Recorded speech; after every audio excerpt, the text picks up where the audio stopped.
Hello friends, मैं हूं Nisha and welcome to Nisha's fashion. Friends, हम homemaker maximum time kitchen में बिताते हैं और अगर किचन क्लीन एंड ऑर्गेनाइज्ड हो तो किचन में काम करना ज़्यादा अच्छा लगता है। सो किचन छोटा हो या बड़ा, किचन को क्लीन एंड ऑर्गेनाइज रखना ही मोस्ट इंपॉर्टेंट थिंग है। सो आज मैं आपको लेके जाऊंगी मेरे किचन में, जहाँ पे मैं आपको दिखाऊंगी 10 सिंपल टिप्स या ट्रिक्स जिसको आप फॉलो कर सकते हैं अपनी किचन को क्लीन रखने के लिए। तो चलिए चलते हैं मेरे किचन में।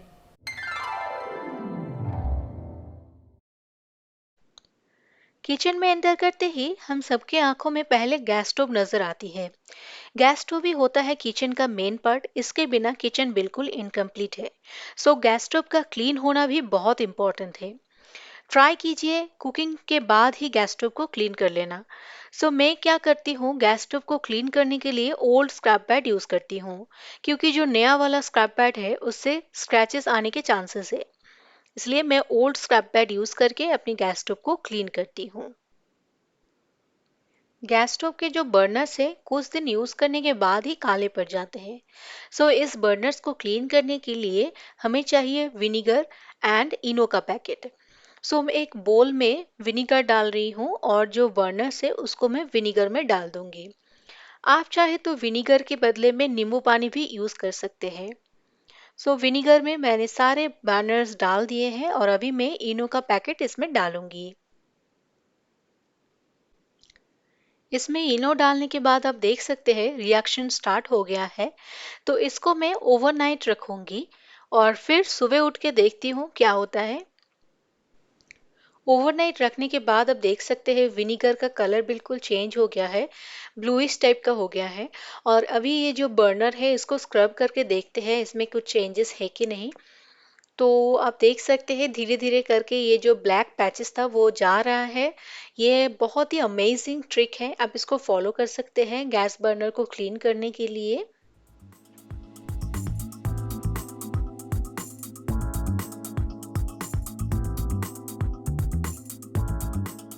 और अभी आप देख सकते हैं गैस बर्नर को वॉश करने के बाद बिल्कुल क्लीन हो गया है, बिल्कुल नया लग रहा है। बिफोर एंड आफ्टर भी आप देख सकते हैं। सो ये बहुत ही अमेजिंग ट्रिक है, मैं तो फॉलो करती हूँ, आप भी फॉलो कीजिए और आपका गैस बर्नर जो है वो उसको क्लीन रखिए। गैस स्टोव क्लीन करने के बाद ही बात आती है चिमनी क्लीनिंग। अगर आपके किचन में चिमनी है तो डेली चिमनी को क्लीन करने की कोशिश कीजिए। अगर आप डेली क्लीन करेंगे तो डीप क्लीनिंग के जो एफर्ट्स है वो कम हो जाता है।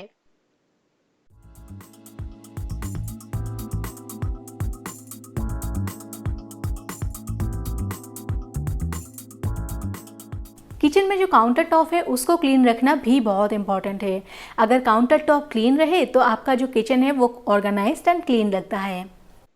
नेक्स्ट टिप जो मैं फॉलो करती हूँ काउंटर टॉप को क्लीन रखने के लिए, कुकिंग टाइम में हम बहुत सारे मसाले के कंटेनर्स या फिर ऑयल डिस्पेंसर्स काउंटर टॉप में लाके रखते हैं और उसको यूज करते हैं। सो उसको यूज करने के तुरंत बाद ही अपनी अपनी डेजिग्नेटेड प्लेस पे उन मसाले के कंटेनर्स को एंड ऑयल डिस्पेंसर्स को रखना चाहिए। अभी मैं यहाँ पे चिकन को मैरिनेट कर रही हूँ बहुत सारे मसाले यूज करके। तो चिकन को मैरिनेट करने के बाद ही मैं जो ये सारे मसाले के कंटेनर्स है या फिर ऑयल डिस्पेंसर है मैं अपनी अपनी डेजिग्नेटेड प्लेस पे रख दूंगी, सो दैट जो काउंटर टॉप है वो नीट एंड क्लीन रहे। किचन के काउंटर टॉप को क्लीन रखने के लिए आप इस तरह के एक डिश रैक यूज कर सकते हैं। बर्तन को धोने के बाद आप इस रैक में रख सकते हैं जिसके नीचे एक ट्रे है। एक्स्ट्रा वाटर जो है वो इस ट्रे में आता है और यहाँ से निकल जाता है। सो आपका जो काउंटर टॉप है वो क्लीन एंड ड्राई रहता है। वेजिटेबल्स को डायरेक्ट काउंटर टॉप में पील ऑफ ना करें, क्योंकि इसके जो छिलके हैं वो डायरेक्ट काउंटर टॉप में गिरने की वजह से काउंटर टॉप गंदा होता है और वो छिलके को अलग से उठाना पड़ता है और काउंटर टॉप को अलग से फिर से क्लीन करना पड़ता है। मैं जब भी किसी वेजिटेबल से छिलका निकालती हूँ हमेशा एक बोल और एक प्लेट रखने की कोशिश करती हूँ एंड उसके ऊपर ही मैं जो सारे छिलके हैं उसको निकालती हूँ।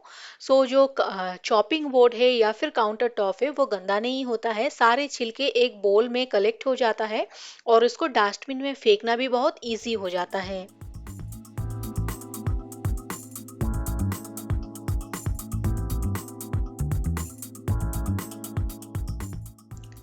जब भी आप वेजिटेबल्स कट करेंगे हमेशा चॉपिंग बोर्ड का यूज़ कीजिए, क्योंकि चॉपिंग बोर्ड यूज़ करने से आपका जो काउंटर टॉप है वो तो गंदा नहीं होगा, एंड उसके साथ साथ आपके पास जो नाइफ्स वगैरह हैं वो भी शार्प रहेंगे।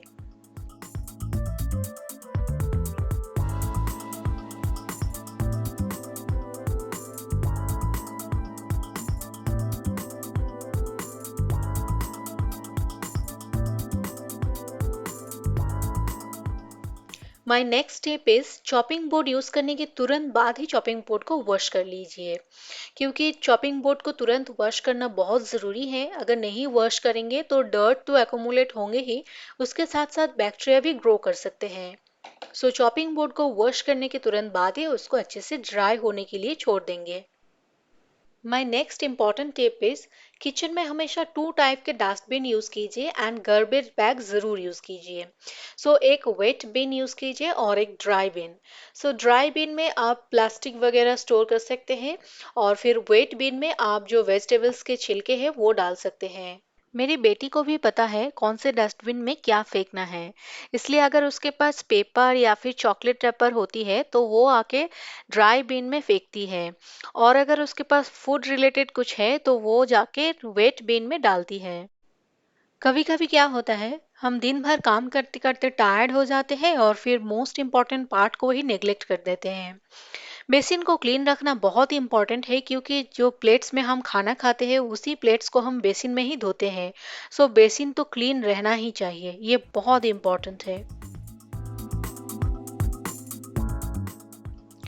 My next tip is kitchen के काउंटर टॉप में जो भी थिंग्स है, कुकिंग के बाद ही एक बार वाइप ज़रूर कर लीजिए, क्योंकि जो डस्ट है या फिर कुकिंग के जो स्टेन है वो जल्दी से रिमूव हो जाते हैं। और जो ऑयल डिस्पेंसर है वो उसको मैं क्लीन करती हूँ टिश्यू पेपर यूज़ करके, क्योंकि जो ऑयल है वो टिश्यू पेपर में एब्जॉर्ब हो जाता है और जो ऑयल डिस्पेंसर है वो क्लीन रहता है।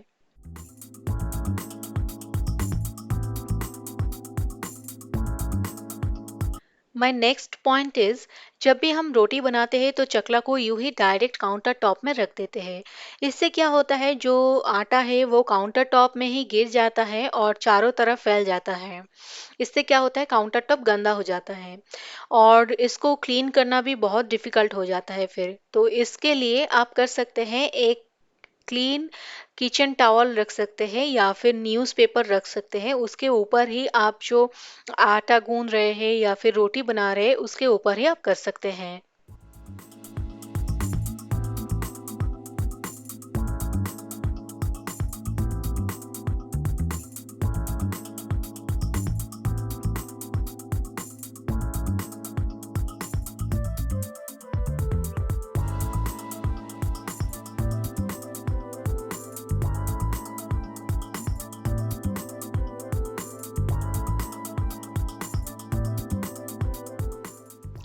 ये आप देख सकते हैं जो भी आटा है वो सारे किचन टॉवल के ऊपर ही गिरे हैं। सो इसको क्लीन करना बहुत ही आसान है और काउंटर टॉप बिल्कुल क्लीन है, आप देख सकते हैं।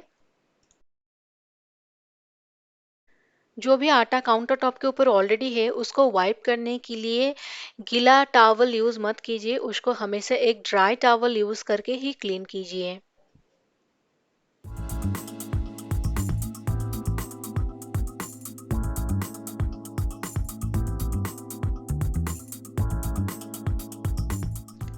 And last but not the list step is, kitchen में काम होते ही किचन का फ्लोर को क्लीन कर दीजिए। सो फ्रेंड्स, आपने देखा मैं किस तरह से अपने किचन को क्लीन रखती हूँ। आई होप आज का जो वीडियो है वो आप सबको पसंद आई होगी। अगर आपको पसंद आई है सो प्लीज़ लाइक कीजिए, दूसरों के साथ शेयर कीजिए एंड मेरे चैनल को सब्सक्राइब ज़रूर कीजिए। Thanks for watching this video. See you again in the next video. Stay happy and healthy. Bye.